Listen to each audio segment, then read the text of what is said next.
नमस्कार दोस्तों, आइए यूपीएससी हिंदी साहित्य ऑप्शनल का यह प्रश्न देखते हैं। प्रश्न हमारा दिया है, हिंदी की आंचलिक उपन्यास धारा पर प्रकाश डालिए। ठीक है, हमको इस साइड और इस साइड नहीं लिखना होता है।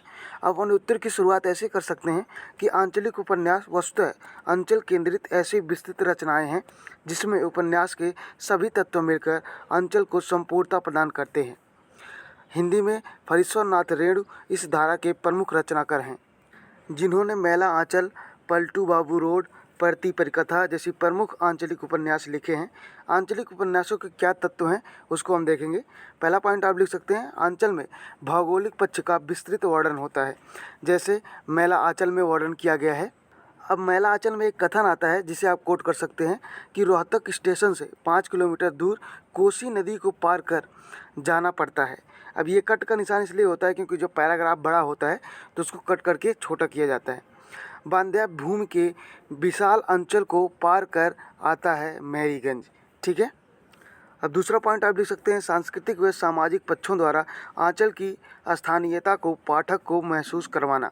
जैसे एक कथन और आता है, मैला आंचल उपन्यास में हर 5वें लाइन में ऐसे प्रसंग उपलब्ध हैं जिसमें जाट जाटिन खेल, भौजिया के गीत, विदायत नृत्य, फल कटाई प्रसंग आदि का विवरण मिलता है। आप जब मैला आंचल पढ़ेंगे तो उसमें आपको ये सब देखने को मिलेगा।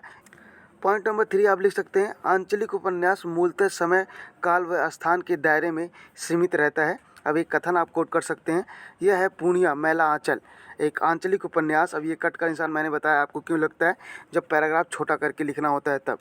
कथानक है पूर्णिया। ठीक है, अब हमको यह भी लिखना है कि आंचलिक उपन्यास के विकास के क्या क्रम है।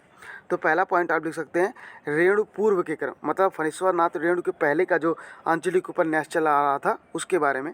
आंचलिक उपन्यास कमतर विकसित रहे, जिसमें आंचलिक वर्णन अवश्य थे लेकिन आंचलिकता को प्रभावी बनाने वाले तत्वों का अभाव था।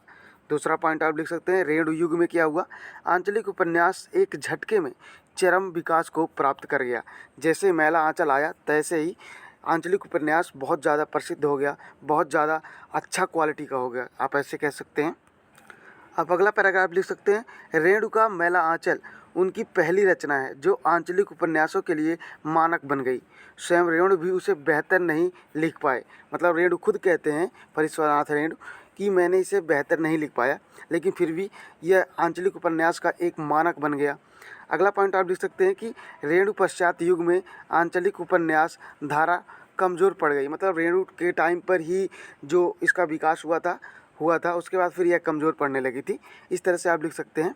Thank you so much for watching this lecture.